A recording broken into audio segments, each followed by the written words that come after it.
Kumusta po kayo? Bago po ang lahat, first things first.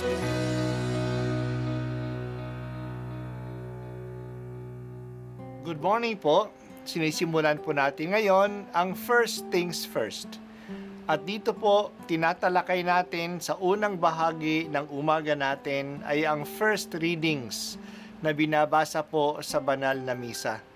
Ito pong tinatalakay natin kasi madalas po kasi marami na tayong alam tungkol sa gospel readings.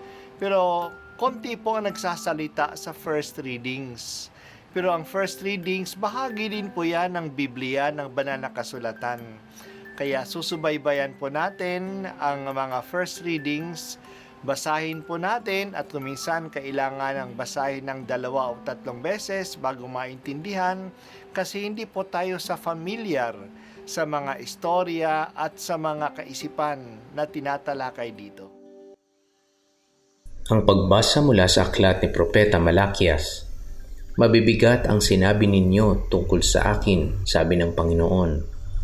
Ngunit ang tanong ninyo, ano-ano ba ang sinabi namin? Sabi ninyo, walang saysay ang maglingkod sa Diyos. Bakit pa natin susundin ang kanyang mga utos?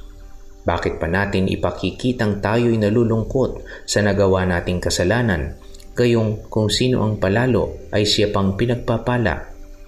Hindi lamang iyon, ang masasama ay nananagana at sinusubok pa nila ang Diyos sa paggawa nila ng kalikuan, ngunit hindi sila napaparusahan.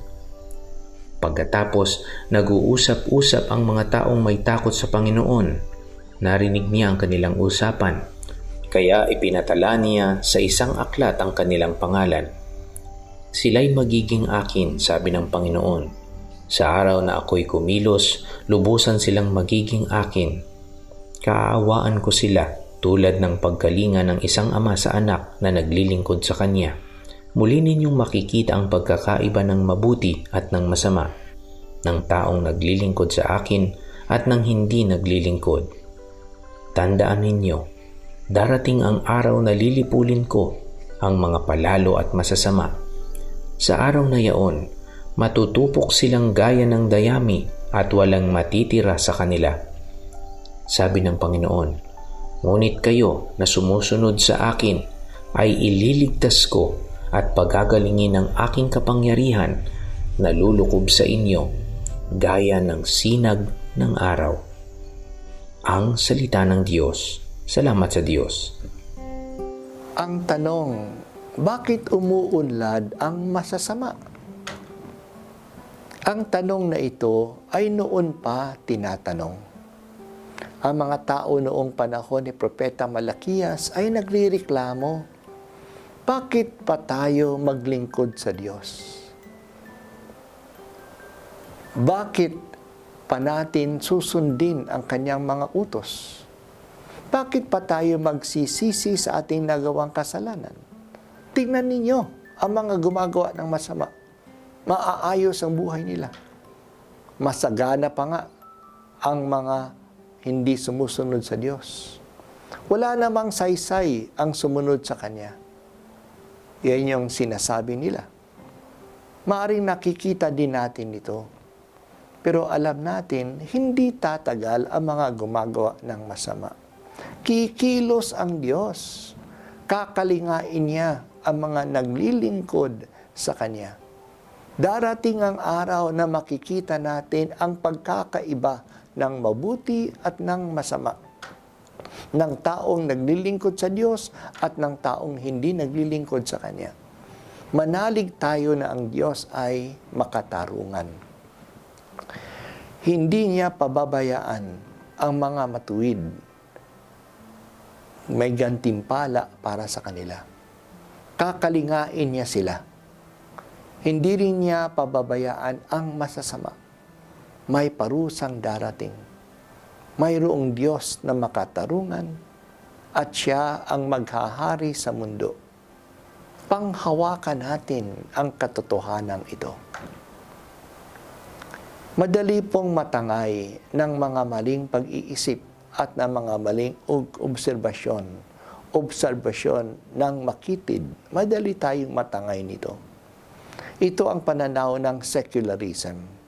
Hindi naman nila iniisip na walang Diyos. Ang paniniwala nila na walang pakialam ang Diyos sa mga nangyayari sa mundo kung may Diyos man. Pinababayaan niya tayo.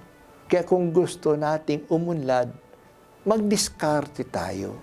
Kahit na gumawa ng mga bagay na labag sa moralidad, wala naman tayong pananagutan. Ang mahalaga ay masaya tayo kahit na napapak-apakan ang iba. Hindi po ganito ang ating pananaw. Ang Diyos ay nababahala sa atin. Ginagabayan niya tayo. Makakaasa tayo sa Kanya. At sa bandang huli, mananagot tayo sa Kanya. Hindi lang siya nagbibigay ng mga wastong daan. Binigay niya ang Kanyang Espiritu na walang iba kundi ang Kanyang kapangyarihan upang bigyan tayo ng kakayahan na masundan ang Kanyang mga paraan. Ang mga parang ito ay magdadala ng kabutihan sa atin at sa iba. Hindi lang ngayon, ngunit sa kabilang buhay din na nag-aantay sa ating lahat. Tulungan po ninyo kami na palaging panghawakan ang katotohanan ito. Mapalad ang umaasa sa Panginoon tuwi na. Ito po ang unang pagbasa at ako po ay si Bishop Broderick Pabilio dito sa First Things First.